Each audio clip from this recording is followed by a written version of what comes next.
Hi there, welcome to the continuing video series on Agile software development at Appster.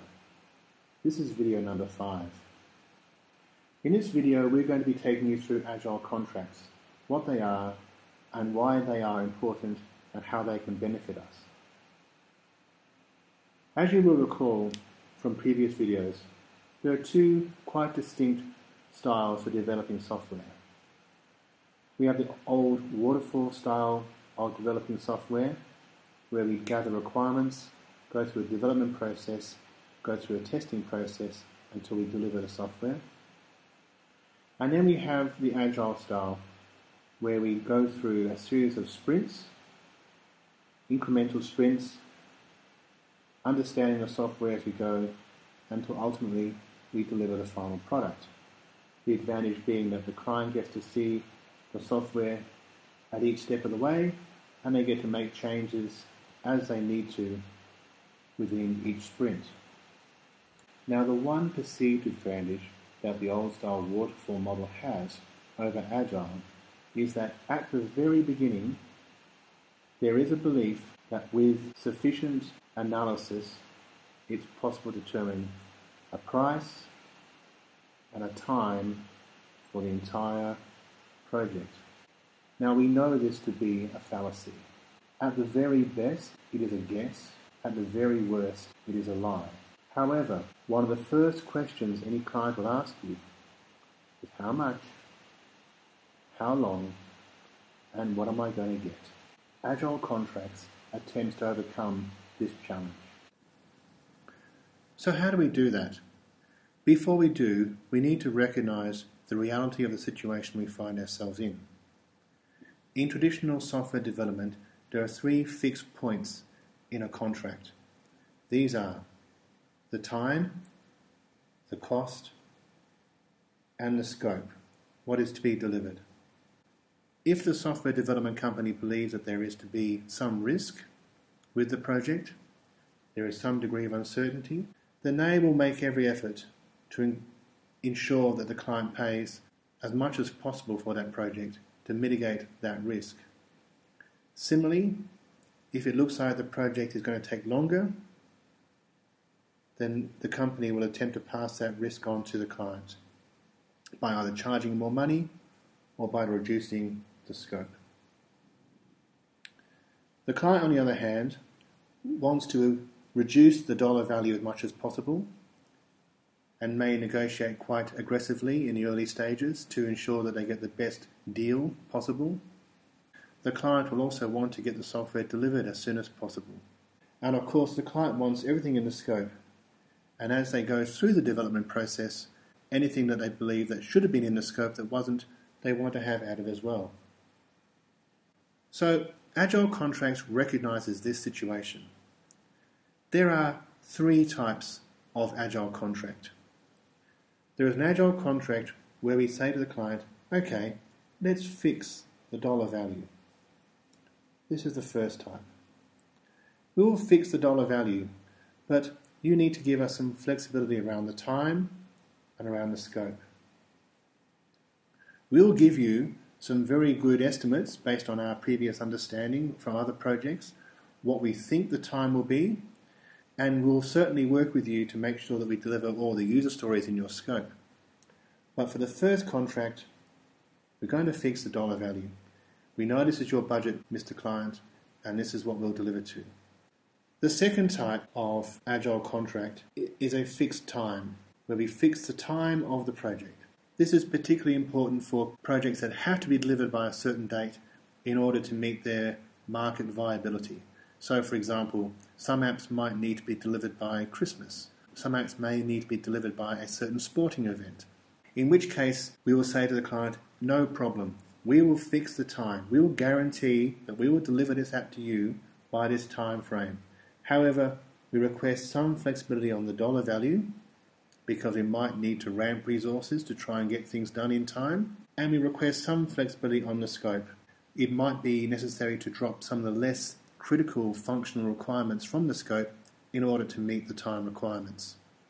The third type of Agile contract is the fixed scope Agile contract.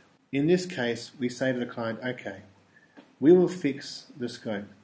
Everything in this scope you'll absolutely get. However, we request some flexibility on time and some flexibility on dollar value. The third Agile contract will probably be the least popular. It is essentially a time and materials agreement, which some of you may be familiar with. However, it is there for completeness. So why would a client take an Agile contract over a waterfall contract? Surely a waterfall contract with fixed time, fixed dollars and fixed scope is less risky for the client. Well, that would be true for simple projects where the dollar, time and scope could be fixed accurately and with some assurance. But we know that that is not the case for the vast majority of software development projects. The other aspect to this is very important. The flexibility that we get in two of the three axes from the iron triangle that applies to Appster also applies to the client. If, for example, we fix the dollar value and we can change the scope, so can the client. If the time is flexible for us, the time is also flexible for the client. Similarly, with the time being fixed, the dollar value is also flexible for the client and the scope is also flexible. This means that under some circumstances, a client could exit the project earlier and cheaper than what they had originally been quoted. This is a very important point and needs to be made to the client so they may fully understand the benefits of an Agile contract. Let me demonstrate. In a traditional software development project following the waterfall methodology, at the very beginning, the client has nothing. We spend some time doing requirements analysis, and eventually after some time, we deliver a requirements definition. And then we go into our development process, and we develop, but there's very little visibility to the client yet. They don't know what's going on. They can't see what's being developed. And then towards the end, we deliver the product. So in terms of what actually value is being delivered, right up until almost the completion of the product, the value that the client has is very minimal. Under Agile software development, what we do is quite different.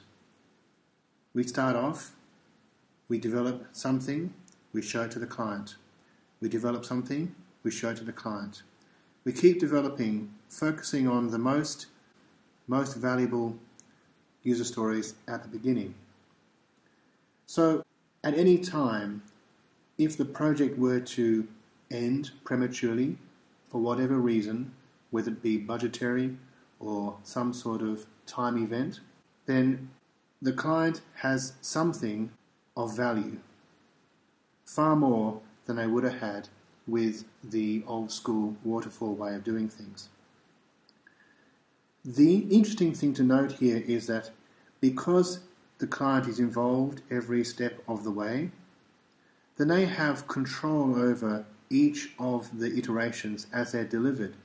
They're able to change the scope of the project as they go along to ensure that the value that they're receiving is maximized. It might even happen that they get to a certain point in time and they say to themselves, you know what, this here is good enough to go to market. This here is my minimal viable product. And they may say to Appster, thank you very much, but I want to finish my project early. That saves them time and it also saves them money because they're able to finish early. They would pay a small break fee to cover Appster's margin that would have been paid over the ensuing time, but everyone departs happy because the client has a product of high value delivered before time and at a cheaper cost. Regardless of how the project pans out, we can see very clearly that value is being added as fast as possible to the client compared to the value that we would have got with the old school way of doing things.